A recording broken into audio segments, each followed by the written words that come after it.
নতুন বন্ধুকে স্বাগত আর পুরনো বন্ধুকে শুভেচ্ছা জানিয়ে শুরু করছি আমার এপিসোড। দেখুন, আমি বেশ কিছু থোড় কেটে নিয়েছি। থোড়টা আমি বয়েল করে নেব। আপনি কড়াইতে করতে পারেন, একটু নুন হলুদ দিয়ে করবেন। আমি হলুদ দিতে ভুলে গেছি, কিন্তু নুনটা আমি ওর মধ্যে দিয়ে দিয়েছি।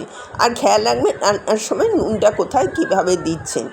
এটা এর মধ্যে আমি সর্ষে, দুরকম সর্ষে, লঙ্কা আর কিন্তু বাদামটা নিয়েছি। বাদামটা কিন্তু আপনি এর সাথে দিয়ে বাটবেন। আমি বারে বারে এই একই কথা বলে দিচ্ছি।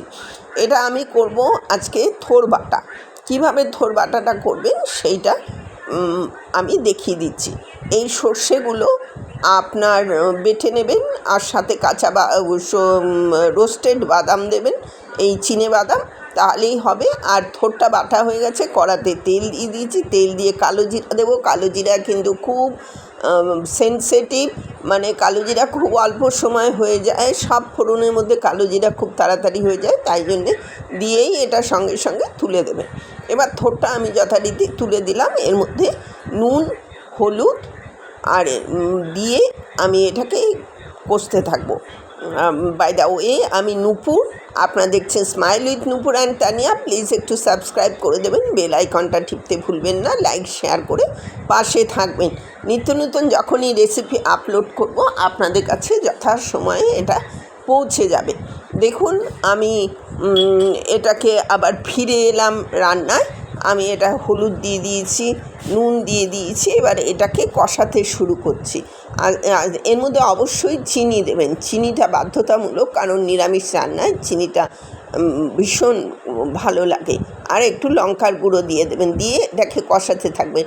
কারণ আমি এর আগে কিন্তু কাঁচা লঙ্কা দিয়েছি, তাও আমি একটু শুকনো লঙ্কা দিলাম গুঁড়ো, মানে চিলি পিপার যেটাকে বলা হয়, সেটাই দিলাম।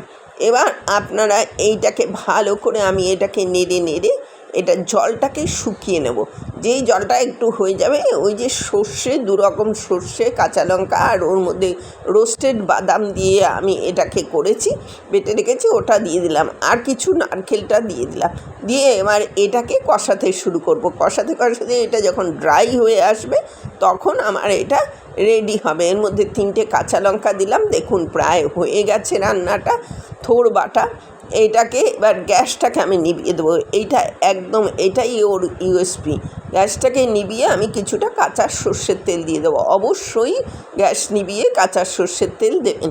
এটা ভীষণ ভীষণ ভালো হয়, একবার করে দেখুন এই থোড় বাটাটা কত ভালো হয়। Ready to serve. এতক্ষণ আমার সাথে থাকার জন্য অশেষ ধন্যবাদ। পরবর্তীতে দেখা হচ্ছে যে কোনো এপিসোডে যে কোনো রেসিপি নিয়ে। নিত্য নতুন রেসিপি পেতে আমার চ্যানেলটার পাশে থাকুন। আপনাদের সাথে আমিও পাশে, আপনাদের যখনই আপলোড করব আপনাদের কাছে পৌঁছে যাবে।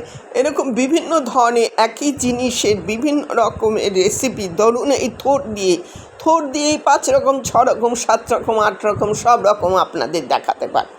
তা সেই জন্যে এই চ্যানেলের পাশে থাকুন। একই রান্না কীভাবে কত রকমভাবে করা যায় সেইটা আমার চ্যানেলে পেয়ে যাবেন। আশা করছি পারবো আপনাদের দিতে। ভালো থাকুন।